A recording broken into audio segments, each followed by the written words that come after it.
Welcome to the I'm You podcast. Today I don't have any funny video for you because the subject is literally life and death. First, if you like what you see, please like, share, subscribe, leave me a comment. I'd love to get your feedback on this. Now this video is going to be a little longer than my average video, but please, if you can, watch the whole thing. There was just too much important information that I couldn't cut out. So let's set a baseline before we get started, just to show you where the General Democrat Party and the left really are. Whether they're trying to kill their political adversaries or mutilate children to satiate their mental illness, the Democrat Party is a cult of violence. There was a poll by Neapolitan News Service last September, I believe, that showed that 28% of Democrats said the country would be better off if Trump had been killed in the assassination attempt. And in April of this year, just a few months ago, 55% of self-identified leftists said killing Trump is justifiable. They actually tried to do it, too. Twice. They tried to kill Justice Kavanaugh after the Dobbs decision. A Bernie Sanders supporter shot Republican Congressman Steve Scalise and others at a baseball game and nearly killed him. Now here's a couple of examples of the party of peace in their own words. That man cannot see public office again. He is not only unfit, he is destructive to our democracy, and he has to be eliminated. And with this kind of inspiration, I will go and take Trump out tonight. And the donor class can't just sit back on the sidelines and say, oh, well, don't worry, this will all work itself out. They're still going to have to go out and put a bullet in Donald Trump, and that's a fact. These are actually so-called journalists and Democrat Party members actively calling for the assassination of the President of the United States. In addition, I've probably seen 100 posts of leftist loons on X or TikTok calling for the assassination of President Trump. I could show you 1,000 of them if we had the time.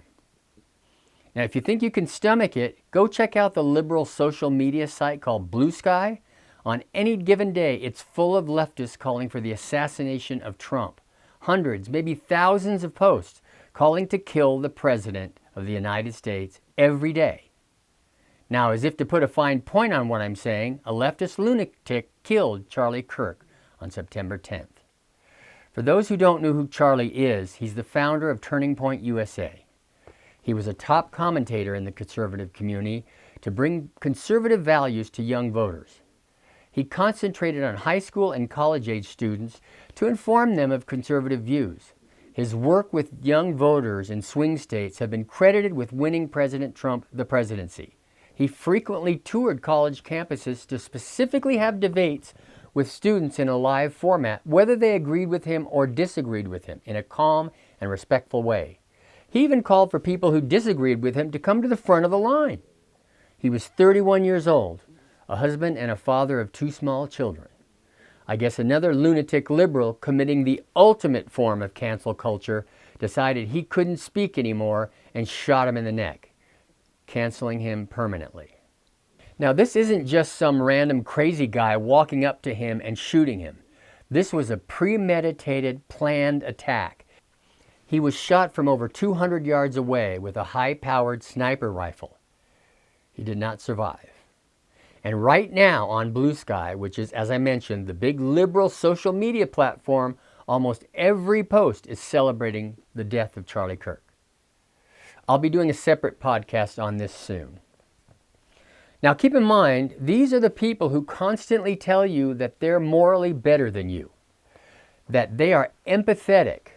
All the while, they're celebrating the death of Charlie Kirk. So the day after Charlie Kirk died, I was in class. My teacher said, I'll give you 5 minutes for hot takes about Charlie Kirk. I was the only person who raised their hand.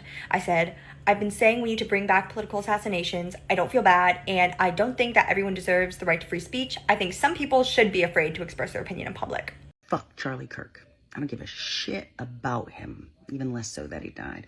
Now that he's dead, I don't have to accidentally hear any more of his fake Christian speak mocking the teachings of Christ to justify his misogyny, racism, and conning other bigots out of their fucking money and time. Fuck MAGA. Fuck Charlie Kirk. Fuck Trump. And what you gonna do, bitches? Too bad Utah got to this little crybaby bitch before me or one of my guys did. I bet he was crying for his mommy while bleeding out on the floor of that little stage like the little bitch he was. I hope his wife and kids get fucking raped and murdered. Fuck Charlie Kirk! Fuck Charlie Kirk! Racist bastard! Racist bastard! Piss on your ashes! Piss on your ashes! Spit on your grave! Spit on your grave! But following up on what was just said, he's been one of the most divisive, especially divisive younger figures in this, who is constantly sort of pushing this sort of hate speech or sort of aimed at certain groups. And I always go back to hateful thoughts lead to hateful words, which then lead to hateful actions. And I think that's the environment we're in, that people just, you can't stop with these sort of awful thoughts you have and then saying these awful words and not expect awful action. This is your Democrat Party now. They can't win with their ideas, so they immediately turn to violence. After news of the shooting, MSNBC immediately reported that he had it coming for his conservative views. But following up on what was just said, he's been one of the most divisive, especially divisive younger figures in this, who is constantly sort of pushing this sort of hate speech or sort of aimed at certain groups. And I always go back to hateful thoughts lead to hateful words, which then lead to hateful actions. And I think that's the environment we're in, that people just, you can't stop with these sort of awful thoughts you have and then saying these awful words and not expect awful actions to take place. Matt. And that's the unfortunate environment we're in. The level of sadness I feel is great, but the level of my anger is off the charts. It's something I haven't felt for a long time, maybe never. But you know what has never crossed my mind, even at this level of anger?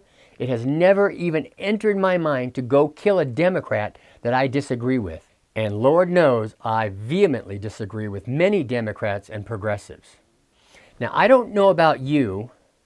Well, wait, actually I think I do know about you, because the people watching this podcast are actually sentient adults who understand right and wrong. I'll say sorry in advance for my language, but I am sick and fucking tired of the Democrat violence over politics. The direct violence of the Democrats is bad enough, but their pro-crime policies all across the country are getting Americans killed every day. They actually fight to keep violent felons on the street to rape, rob, and even kill innocent citizens, and I can't for the life of me figure out why. You know, I don't know if Trump is actually the genius he claims to be, or the Democrats, because of their stage 4 TDS, are just so stupid that he has actually gotten them to come out publicly for crime and criminals. Now remember, these are the people telling you constantly that President Trump is fomenting violence by saying such radical things as, there's only 2 sexes, or we should close the border.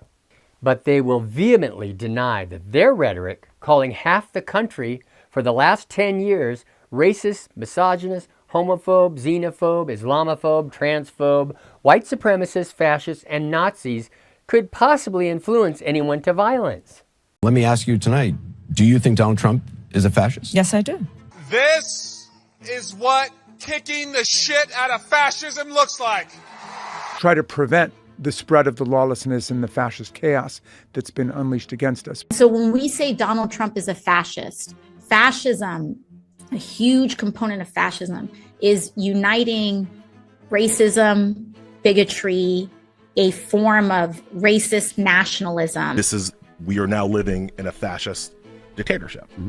We are worried about potential rise of fascism in this country. We're worried about our democracy falling to an authoritarian and potentially fascist form of government. Not only to roll over to Donald Trump's will, but to roll over our democracy and allow him to take over this country as a fascist dictator. When fascism isn't just coming, it's already here. The former chairman of the Joint Chiefs of Staff, Mark Milley, said, "No one has ever been more dangerous to this country than Donald Trump, and he is a fascist to his core." They are completely detached from objective reality.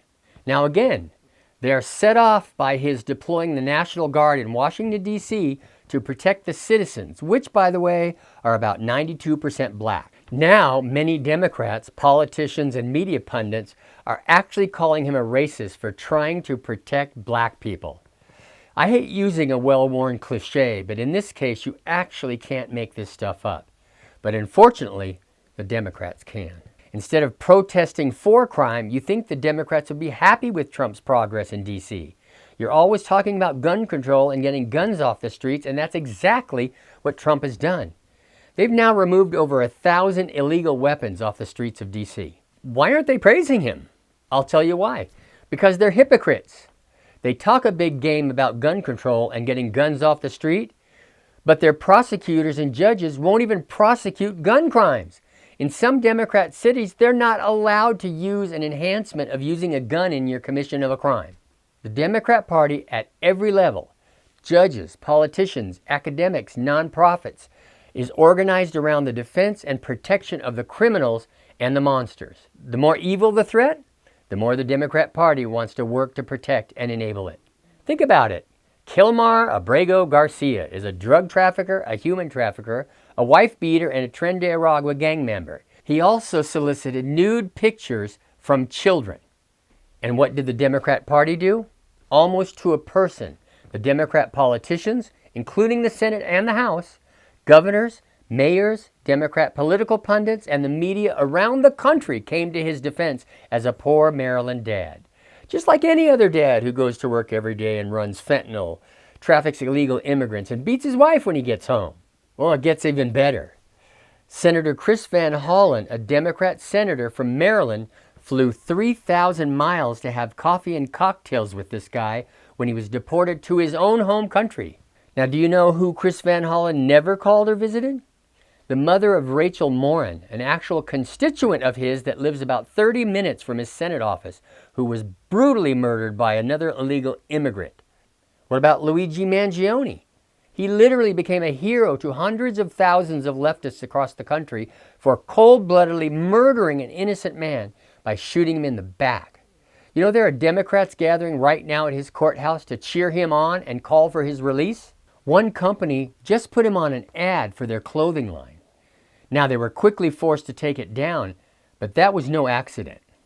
The Democrat Party is the pro-crime party. They are purveyors of no cash bail, restorative justice, whatever the hell that means, and liberal judges are constantly passing out light sentences or none at all for violent criminals. Here's a good example, and unfortunately, it's not the least bit unusual in Democrat-run cities and states. A 20-year-old man in Minnesota raped a 4-year-old and a 9-year-old girl, and the liberal judge gave him 180 days in jail and 2 years probation.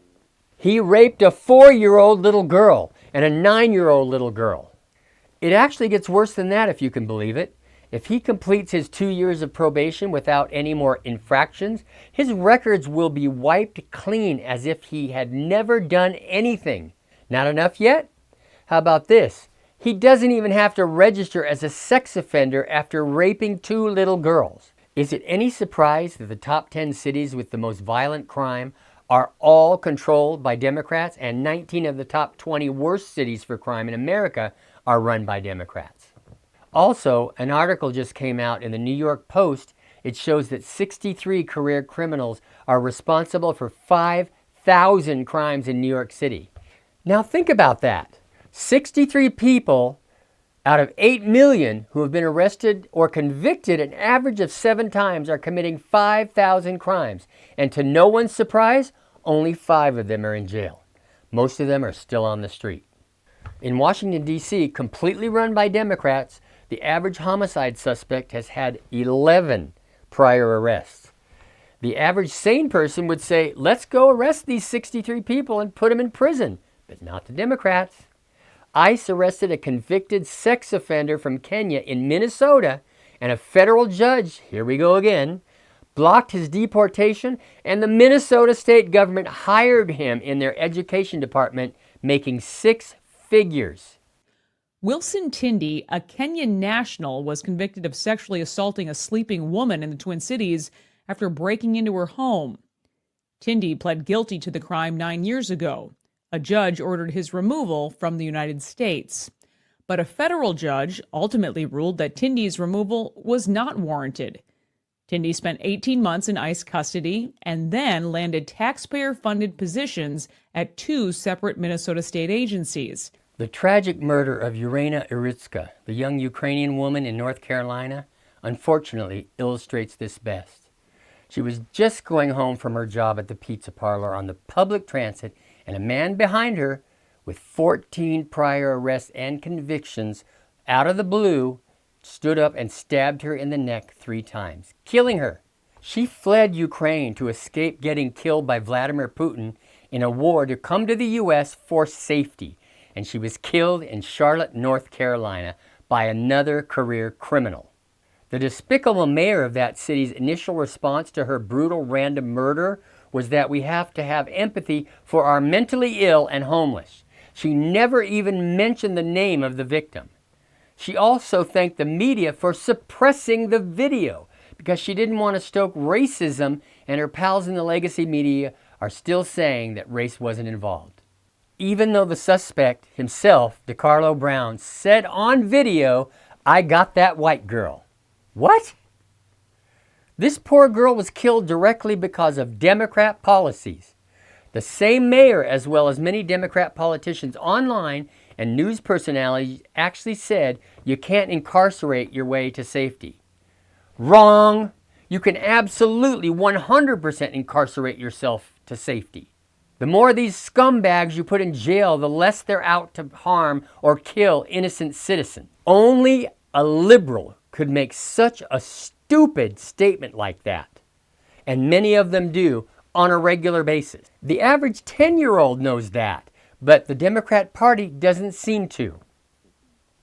The governor took over 2 weeks just to say the name of Iryna Zarutska.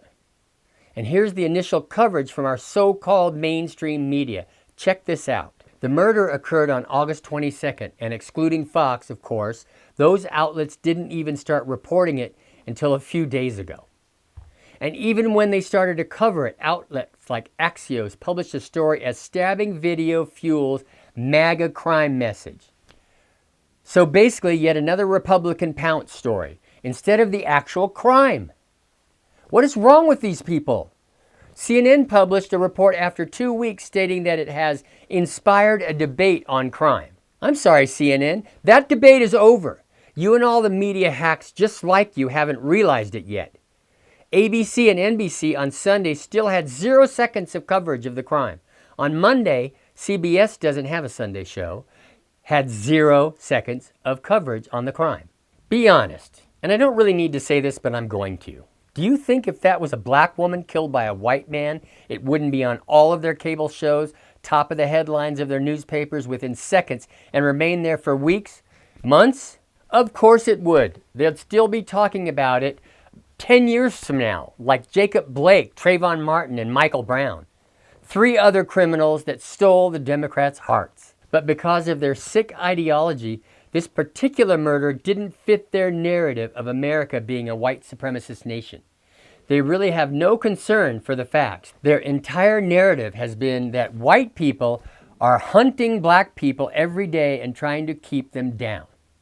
Well, media, Democrats, here are some uncomfortable statistics for you and the Democrat Party. Black men aged 18 to 45 are 2.3% of the population, and yet they commit 55% of the murders. And are white people killing black people at a higher rate than black people killing white people? Well, let's see. Nope. There are exponentially more blacks killing white victims than there are whites killing black victims. Blacks committed around 1,800 more murders of white people than there are of whites killing blacks. And here's a newsflash to Democrats and the media. It's not racist to tell the truth. And their support for violence and crime in general. Think about it. What always happens when Democrats are unhappy about something? They riot. They don't like deportations, which is the law written by Congress, by the way, including some of them. So they attack law enforcement. They hate Elon Musk, who used to be their hero when he literally brought the electric car to the American public.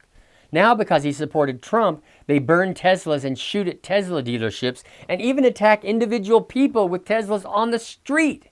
And they're calling for Elon to be assassinated. Liberal mobs are protesting, rioting, and actually attacking law enforcement nationwide for trying to get rid of criminal illegal aliens. All, by the way, in Democrat-run cities. In Portland, for example, they've been attacking the ICE facility for 80 straight days, and Portland will not allow the police to assist ICE. Here's the kind of guy they're fighting for. An illegal immigrant just murdered a black teen woman and threw her body off a bridge. Her family had to identify her by her tattoos because she was so badly mutilated. I haven't seen many people on the left talking about this. You know, I Googled it, and with the exception, again, of Fox News and a few local network affiliates, I found nothing from liberal networks, including CNN, ABC, CBS, NBC, MSNBC, the New York Times, or the Washington Post. And if you look at the bottom of this second graphic, you'll see that even when MSN News reported the crime, they showed a Fox News report of it. And as I mentioned previously, this isn't their first journalistic crime. And there are so many more, but I don't have time in this podcast to list them all. I'm sure many of you know what they are. I can't figure out why anybody with two brain cells connected would get their news from any of these sources. Because if you get your news from these sources, you are, by definition, ignorant and uninformed.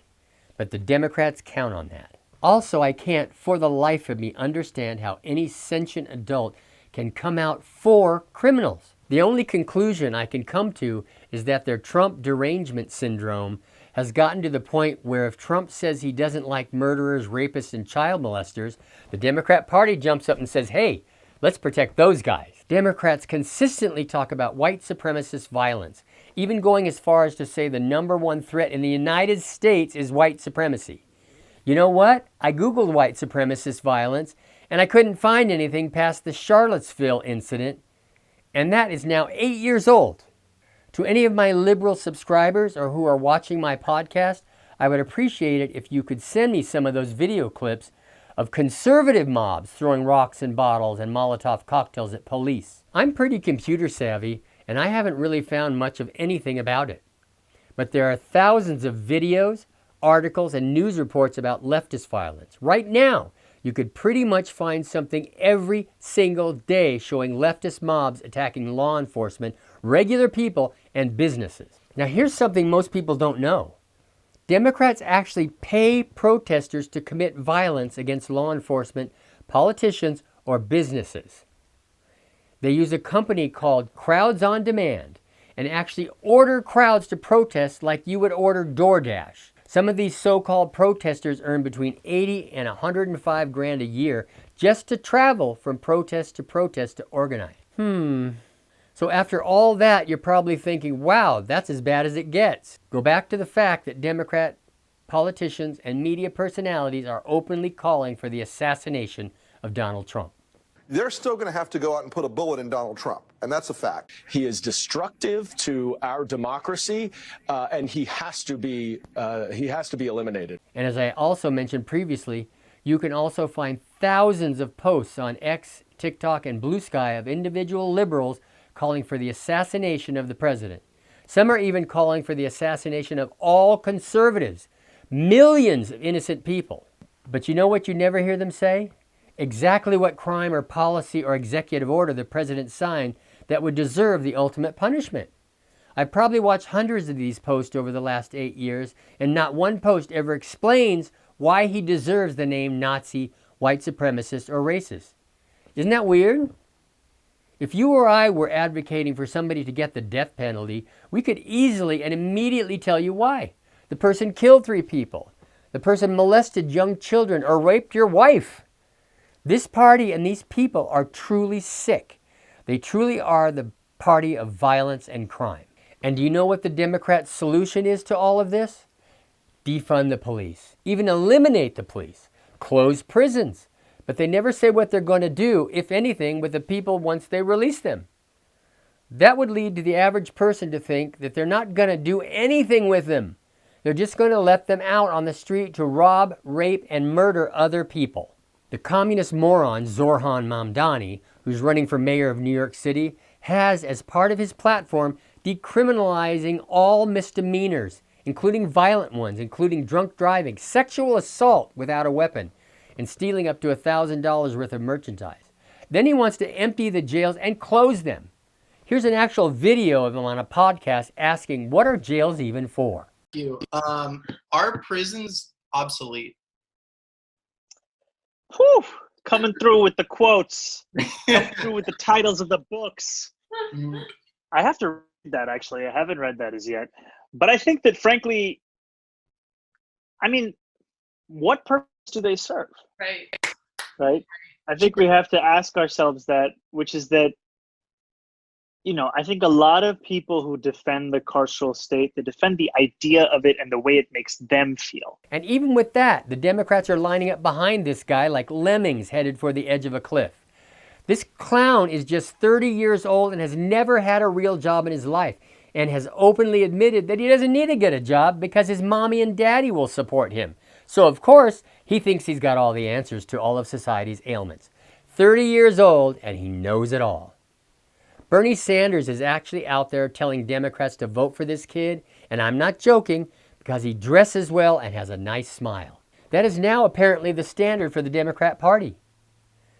They don't need to come out with new messaging. They just need to elect 10-year-olds who understand the reality and morality of life. And to Democrat voters, don't you ever give a thought to the fact that these criminals that you're helping keep on the streets might actually attack you, your mother, your father, your brother, your sister, or your children, and may end their lives? Something needs to change, and it needs to change right now. Well, that's about all for today. Sorry for the length, but there was just too much to cover, and this was just a taste of Democrat violence. But since I'm not Joe Rogan, nobody's going to listen to me for a 5-hour podcast. And thank you to any of you who made it to the end. So I hope you're having a great day, and I'll see you on the next one.